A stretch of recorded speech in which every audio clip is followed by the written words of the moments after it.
السلام عليكم ورحمة الله وبركاته. ازيكم يا شباب؟ عاملين ايه؟ يا رب تكونوا بخير. معكم خالد ابراهيم من قناة خالد ميجا. وفي درس النهاردة ان شاء الله هنعرف ازاي ان احنا نعمل كتابة متحركة تتحرك من ورا الجسم زي ما انتم شايفين كده، وده بيتم عن طريق برنامج الادوب بريمير وبطريقة سهلة جدا ومبتاخدش وقت خالص. وكمان في الشرح هعرفكم طريقتين، الطريقة الاولى باستعمال برنامج ادوب بريمير فقط، والطريقة التانية بنستعين بيها بموقع خارجي وبيوفر معانا بعض الأحيان في الوقت وبيقتصر علينا الشغل في المونتاج. فهعرفكم الطريقتين في درس النهارده. فلو انت مش مشترك في القناة انزل تحت الفيديو واضغط على اشتراك او سبسكرايب، الزر الاحمر اسفل الفيديو، وما تنساش تعمل لنا لايك. ويلا بينا ندخل في درس النهارده.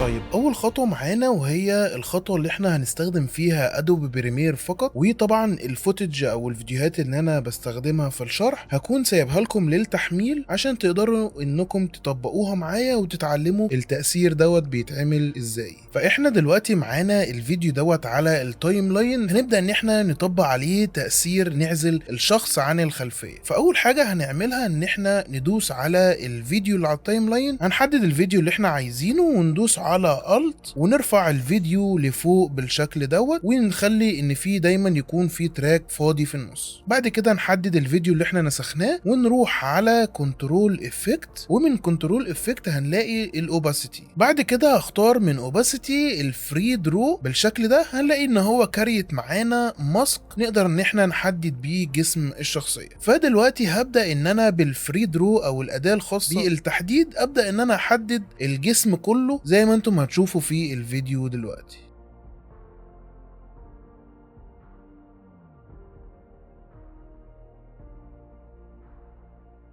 بالشكل ده كده انا حددت الجسم الخاص بالموديل اللي موجود في الفيديو وعزلته عن الخلفية بالشكل ده. يعني هنيجي دلوقتي كده نشوف، يعني مثلا نيجي نجيب اي لوجو، مثلا نجيب اللوجو دوت ونخليه ما بين الفيديوهين، وهبقى طبعا انا على اول الفيديو لسه ما عملتش تراك عشان يكون متطبق الماسك دوت او العزل دوت في الفيديو كله، ولكن انا بوريكم ان احنا كده عزلنا بالشكل ده. زي ما انتم شايفين كده نقدر ان احنا نحرك اللوجو ورا الشخص نفسه كده، هو معزول عن الخلفيه. فهاجي دلوقتي بقى ان انا ابدا اطبق العزل دوت في كل الفيديو. هاجي على اوباسيتي من افكت كنترول وهحدد الماسك اللي انا عملته، وهاجي على ماسك باس وابدا ان انا اشغل الستوب ووتش ديت وادوس على علامه التشغيل اللي في نفس اتجاه الفيديو. فهبدا ان انا ادوس عليها وهيبدا ان هو يكريت كي فريم لكل فريم موجود في الفيديو، ويبدا ان هو يحرك الماسك اللي انا عملته او التحديد مع جسم الشخص. فهبدا ان انا ادوس على تشغيل عشان يبدا ان هو يعمل ماسكينج على الجسم نفسه.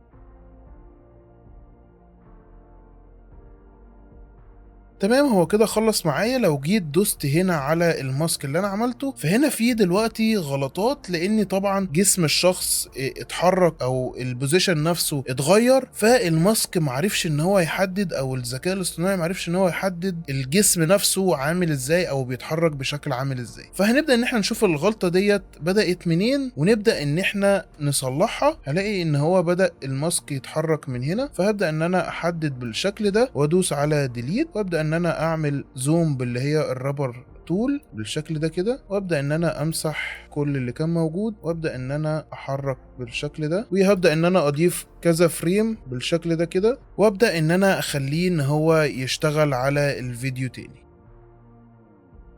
طبعا نفس المشكلة موجودة ولكن هو اتحسن شوية اهو، يعني بقى ماشي اكتر مع الفيديو. هي الطريقة ديت بتنجح اكتر مع الجسم الثابت اللي هو بوزيشن ثابت، ولكن ممكن تكون الخلفية متحركة عادي. بس اهم حاجة ان تفاصيل الجسم اللي احنا بنحددها تكون ثابتة عشان الطريقة دي تنجح معانا، او ان احنا ناخد فريم فريم نقدر ان احنا نحدد عليه تحديد مختلف عن اللي قبله عشان نقدر ان احنا نوازن حركة الجسم نفسها. وكمان عن طريق الماسك فيزر تقدر ان انت تتحكم في النعومة الخاصة بالاطراف، كل ما تزود كل ما يكون في نعومة في التحديد او الطرف الخاص بالتحديد للجسم اللي انت محدده. تعالوا بقى كده نحرك اللوجو عشان نقدر ان احنا نشوفه اي تأثير. طبعا ممكن نحط صورة، ممكن نحط كتابة، نص متحرك، اي حاجة. اهم حاجة ان احنا عزلنا الجسم عن الفيديو، وفي التراك التاني دوت نقدر ان احنا نحط اي حاجة تتحرك ورا الشخص نفسه. فتعالوا كده نشوف. زي ما انتم شايفين كده اللوجو عدى من ورا الشخص نفسه. طبعا بقى في طريقة تانية واحسن بكتير، فيها اكتر من ميزة، فيها طبعا تحديد احترافي مع جميع الحركات الخاصة بالجسم، وفيها تفاصيل اكتر للتحديد. فيلا بينا نروح للطريقة التانية، والطريقة ديت انا بفضلها كتير عشان بتوفر وقت وبتوفر مجهود وبتطلع نتائج رهيبة. فيلا بينا نروح للطريقة التانية.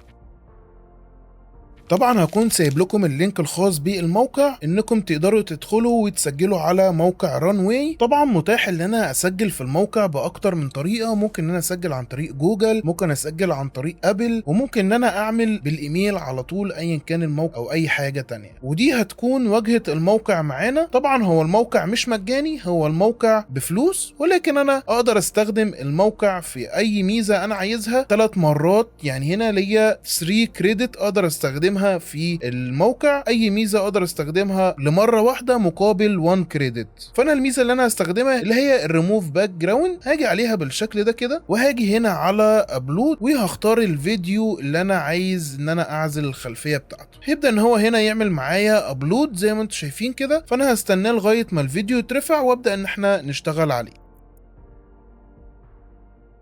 تمام كده الفيديو اترفع معانا زي ما انتم شايفين كده، فهبدا ان انا اسحبه على التايم لاين الخاص بالموقع بالشكل ده كده. وهنا هيطلب مني ان انا ابدا احدد الجسم اللي انا عايز اعزله في الفيديو، فهبدا ان انا كده احدده بالبوينتس ديت بالشكل ده.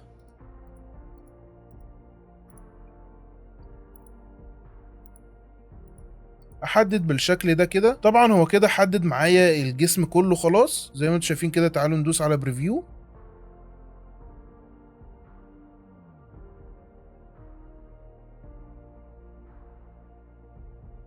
حتى كمان حدد معايا الوش وهو بيتحرك بكل تفاصيله زي ما انتم شايفين كده. في حتت معينة بقى في الفيديو انا مش عايزها ان هي تكون معزولة مع الشخص، زي مثلا ما بين ايده وجسمه ظاهر معايا الخلفية ولكن معزولة معايا. فهاجي هنا بقى على علامة السالب بالشكل ده، وابدأ ان انا احدد النقط دي زي ما انتم شايفين كده. هيبدأ ان هو يعزل معايا، وهاجي هنا برضو اضيف بوينت بالشكل ده. هبدأ بقى ان انا اجي اتفرج على الفيديو، هلاقي ان هو شال ما بين الايد وما بين الجسم وفرغه بشكل حلو. ممكن هنا عندي هنا غلطة، فهاجي هنا على الفريم ده كده وابدا ان انا اضيف برضو البوينت اللي هي بالسالب، هيبدا ان هو يظبطها لي في الفيديو كله برضو. فهنيجي كده نشوف الفيديو من الاول.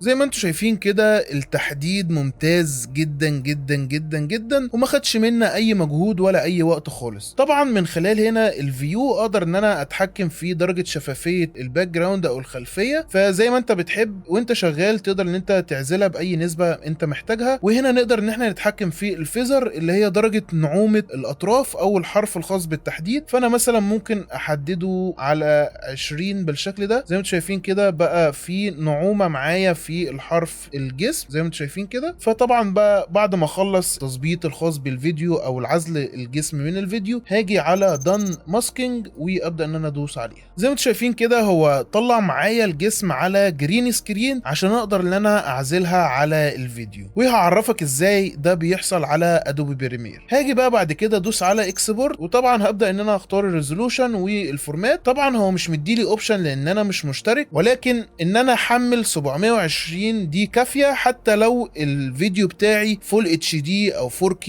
او 2K ايا كان الريزولوشن بتاعه. هعرفك على تركايه تخليك ان انت تعزل الفيديو بالجرين سكرين من غير ما تخسر الجوده نهائي. فهنيجي بقى على اكسبورت فيديو وندوس على اكسبورت فيديو. هنلاقي ان هو ظهر معانا الرساله دي، هندوس عليها وهنلاقي ان الفيديو هنا بيحمل معايا. فاحنا هننتظر لغايه ما يخلص.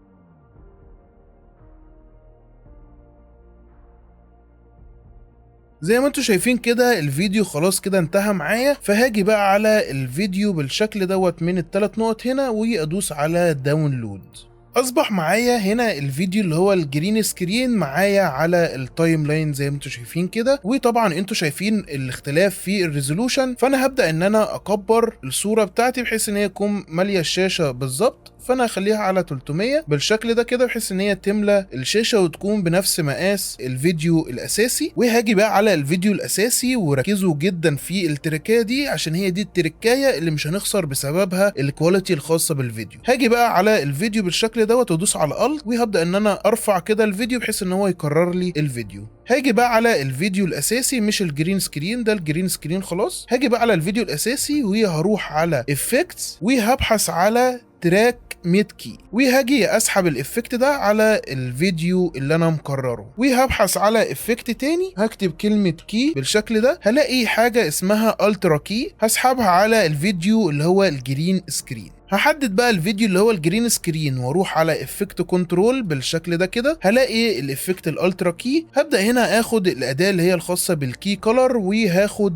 اللون الاخضر بالشكل ده، هلاقي ان هو عزل الخلفيه معايا. وبالنسبه للافكت اللي احنا حاطيناه على الفيديو الاساسي بالشكل ده كده، ونروح على افكت كنترول والتراك ميد كي. الافكت ده عباره عن ان انا بوضح للبرنامج ان انا عايزه ياخد نفس التفاصيل الدايمنشن اللي موجوده في الجسم اللي موجود في الفيديو، ياخد نفس الدايمنشن ولكن بالفيديو الاساسي، عشان ما اقدرش ان انا اخسر الكواليتي الخاصه بالفيديو الاساسي بتاعي. فهبدا هنا بقى اختار من ميت، هختار الفيديو بتاعي او التراك اللي موجود في الفيديو بتاعي، فانا التراك V4، فانا اختار فيديو 4 بالشكل ده كده انا ما خسرتش الكواليتي بتاعتي نهائي. هاجي حتى كده ازوم زي ما انتم شايفين كده التفاصيل دي كده، لو جيت شلت خليتها نون هلاقي ان في هنا فرق في الكواليتي. هاجي هنا احدد الفيديو تاني، هلاقي ان الكواليتي بتاعت الفيديو الاساسي رجعت لي زي ما انتم شايفين كده. وطبعا احنا متعودين ان احنا بنسيب تراك يكون فاضي عشان نحط فيه مثلا الصور او النصوص المتحركه. فعلى سبيل المثال فانا دلوقتي ضفت النص ورا الجسم زي ما انتم شايفين كده في التراك اللي احنا سايبينه فاضي، فزي ما انتم شايفين كده النص ورا الجسم بدون اي مشكله ومتحرك زي ما انتم شايفين كده. فدايما ان احنا نكون سايبين التراك ده فاضي عشان نقدر ان احنا نضيف فيه، او نضيف اكتر من تراك لو احنا عندنا حاجات كتير عايزين نضيفها ورا الجسم في الخلفيه. فزي ما انتم شايفين كده بقى احنا قدرنا ان احنا نفصل الجسم زي ما انتم شايفين كده من فوق لتحت زي ما انتم شايفين بطريقه احترافيه وما بتاخدش مجهود ولا وقت نهائي. وهي دي التركايه اللي في الموقع الخاص برانواي اللي قليلين جدا ان هم عارفينها وبيستغلوها عشان يقدروا ان احنا نستخدم الميزه دي من غير ما نخسر كواليتي خالص. وبس كده يا شباب، وهو ده كان درس النهارده. اتمنى ان هو يكون عجبكم. لو عجبك ما تنساش ان انت تعمل لايك وتنزل تحت الفيديو تضغط على اشتراك او سبسكرايب الزر الاحمر وفعل جرس الاشعارات عشان يوصلك كل فيديوهاتنا الجديده. ولو في اي استفسار عندك ممكن تكتبهولي في كومنت تحت الفيديو وهرد عليك في اقرب وقت. بس كده يا شباب، واشوفكم في الدرس الجاي ان شاء الله. سلام.